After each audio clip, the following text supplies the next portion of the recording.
Assalamu alaikum, brothers and sisters. Today is Eid ul'Fitr, and I went to the Eid salat today here in Des Moines. And as an extra bonus, I was actually able to hear and pick out a fair amount of the khutbah, so I decided to come on and do a quick summary for you. So, first of all, Eid Mubarak to all my brothers and sisters around the world. And for those who understand Spanish, Feliz el Día de Eid. And today's khutbah focused on the salat and the importance of the prayer and the fact that we did a lot of salat in Ramadan, but as the imam said, when Ramadan ends, is a month of a lot of prayer. We cannot just blow it off. I mean, it's not like we continue the Taraweeh and Tahajjud all the rest of the year, but he means that you have to keep up the salat, the fard salat, and any other sunnah that you would do that may be associated with the fard salat, or you know, just keep it as a part of your daily routine, because after all, it is the second pillar of Islam and the most important. Because if you stop praying, if you stop doing the salat, then you're basically blowing off Islam, and Allah doesn't like that. So, and he also talked about how we need to be dutiful to our families, and even as an adult son or daughter, you still have to be dutiful to your parents, one or both are living. And I mean, that doesn't necessarily mean that you have to, be as a child, when you have to obey your parents as if you were a child. You have to. It means that you have to help them out in any way you can. For instance, although my mom is in town, but I don't get to see her all that often. You know, if she wants to talk to somebody about something, she'll call me, or I help her out with things when I can. She has a medical concern that I might know about. After all, that I do have some medical training. So I'm dutiful to my mom in that way, but I can't be dutiful to my dad because he died a couple years ago from cancer. But you know, he did mention that kids have to have respect for their parents, from the start, and that has to be taught in the home. And that when you teach your kids how to respect and obey their elders, they become better Muslims and just better members of society in general.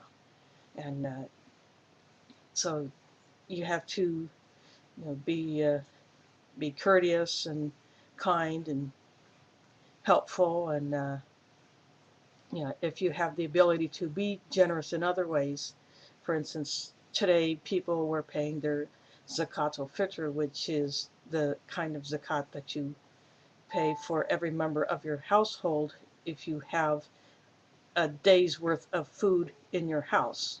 And what that does is that zakat al-Fitr money goes to directly feed the poor. And in the case of the Masjid An-Nur here in Des Moines, when we were collecting it at the masjid, for instance, I would put $10 in the box, and that is going to Somalia relief to help the starving people there, who are either in Somalia or in the refugee camps in Kenya. But then there's the zakat ul'Mal, which is the zakat that's paid on your wealth.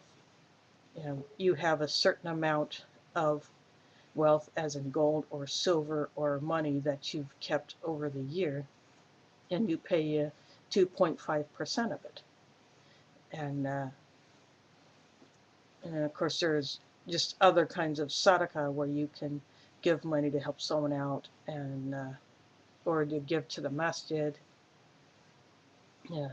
For instance, I was going to give back some money that I borrowed from someone when I needed to make change for someone else who bought something from me, but I did not have the correct bills. I did not have the correct bills to make the change for this one guy. So another guy said, "I'll kick you out 5." So he did that, and then I went a couple nights ago, and then I went to pay him back last night, and he said, "No, keep it as that's for to your Eid gift." So I didn't have to pay him back, although I wanted to. But he was being generous in that way.